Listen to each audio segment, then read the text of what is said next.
तो चलिए आज एक कहानी सुनते हैं गांव के एक बहुत ही प्यारे दूध वाले मनसुख की, जिसकी कहानी में ना एक बहुत बड़ा सबक छुपा है। जरा सोचिए, क्या हो अगर किसी गांव का सबसे भरोसेमंद आदमी ही उसका सबसे बड़ा धोखेबाज निकले। यही इस कहानी का असली संघर्ष है। अब देखिए, गांव वालों के लिए तो मनसुख एक फरिश्ता था। जैसा कि ये गांव वाली कहती भी है, मनसुख भैया तुम गांव में सबसे सस्ता दूध देते हो और रोज समय पर भी आते हो, मतलब भरोसेमंद भी और किफायती भी। लेकिन मनसुख के दिमाग में तो कुछ और ही चल रहा था। वो खुद से कहता था, गांव वालों की नजर में मैं एक बेचारा गरीब दूध वाला हूँ और अच्छा है कि ऐसा ही रहे। मेरा असली चेहरा कभी किसी के सामने नहीं आना चाहिए। मतलब साफ है, जो दिखता था वो था नहीं। तो आखिर मनसुख ने ये झूठा नकाब बनाया कैसे? चलिए देखते हैं। असल में उसकी ये गरीबी बस एक दिखावा थी। उसकी वो खटारा साइकिल, उसका वो विनम्र स्वभाव, सब कुछ एक सोची समझी चाल का हिस्सा था, ताकि वो गरीब, सीधा साधा और ईमानदार लगे। ये एक ऐसा मुखौटा था जिसे उसने बड़े ही ध्यान से तैयार किया था। और इस पूरे धोखे की जड़ क्या थी? मिलावट। वो करता ये था कि शुद्ध दूध में अरारोट पाउडर मिला देता था, जिससे दूध की क्वालिटी कम हो जाती थी और उसका मुनाफा बढ़ जाता था। और यहीं से बेईमानी की वो फिसलन भरी ढलान शुरू होती है, जहां एक छोटा सा झूठ कई बड़े झूठों को जन्म देता है। कहानी में आगे बढ़ते हैं और देखते हैं कि कैसे एक मुलाकात मनसुख के इस छोटे मोटे धोखे को एक खतरनाक धंधे में बदल देती है। हुआ यूं कि दो अपराधियों ने उसका मिलावटी दूध चखा और उसके सामने एक बहुत ही खतरनाक प्रस्ताव रख दिया। बोले, देखो हमें पता है तुम दूध में मिलावट करते हो, अब ये अरारोट छोड़ो और हमारा ये स्पेशल पाउडर इस्तेमाल करो। देखना तुम्हारे दूध की मांग 4 गुना बढ़ जाएगी, और तो और लोग इसके ऐसे आदी हो जाएंगे कि छोड़ ही नहीं पाएंगे। और भाई, लालच की तो कोई सीमा होती नहीं। मनसुख तो फौरन मान गया। उसने इसे अमीर बनने का शॉर्टकट समझ लिया। और कमाल तो तब हो गया जब उसकी पत्नी मीना ने भी उसकी इस चालाकी की तारीफ कर डाली। बस उसके लालच को तो जैसे पंख ही लग गए।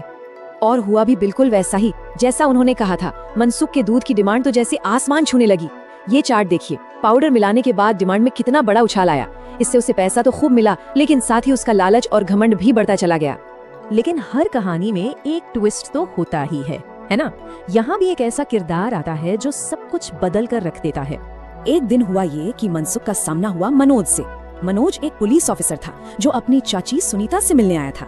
और बस पुलिस का नाम सुनते ही मनसुख के तो हाथ पैर फूल गए। इतना घबराया कि हाथ से दूध का कैन ही गिर गया। बात यही खत्म नहीं हुई। जब मनोज दूध लेने मनसुख के घर पहुंचा तो मनसुख ने घबराहट में एक और झूठ बोल दिया। कहने लगा, अरे गर्मी से सारा दूध फट गया, माफ करना, आज तो दूध नहीं है। एक झूठ को छिपाने के लिए दूसरा झूठ। पर मनोज तो ठहरा पुलिस वाला। उसे मनसुख का ये बर्ताव बड़ा अजीब लगा और उसका शक तब यकीन में बदलने लगा जब मनसुख की पत्नी ने उसे चाय पिलाई, और वो भी बिल्कुल शुद्ध दूध की, जबकि अभी अभी उसे बताया गया था कि सारा दूध खराब हो गया है। बस शक का बीज तो बोया जा चुका था। और अब आती है वो एक गलती जिसने मनसुख के पूरे खेल का पर्दाफाश कर दिया। जब मनसुख ने ऑफिसर मनोज को स्टेशन की तरफ जाते देखा तो उसे लगा कि चलो बला टली। उसने एक राहत की सांस ली और फौरन अपने मुनाफे वाले गैर कानूनी धंधे को फिर से शुरू करने का फैसला कर लिया। बस एक छोटी सी चीज, एक नंबर, उसके पतन का कारण बना। और वो नंबर था 5। सिर्फ 5 पुड़ियां। और यही वो गलती थी जिसने सब कुछ बदल कर रख दिया। हुआ ये था कि उसकी पत्नी मीना ने उसकी मदद करने के चक्कर में एक बहुत बड़ी गलती कर दी। उसने एक की जगह पाउडर की पांचों पुड़ियां दूध में मिला दी। उसे लगा कि इससे मनसुख का काम आसान हो जाएगा, पर ये एक भयानक भूल साबित हुई।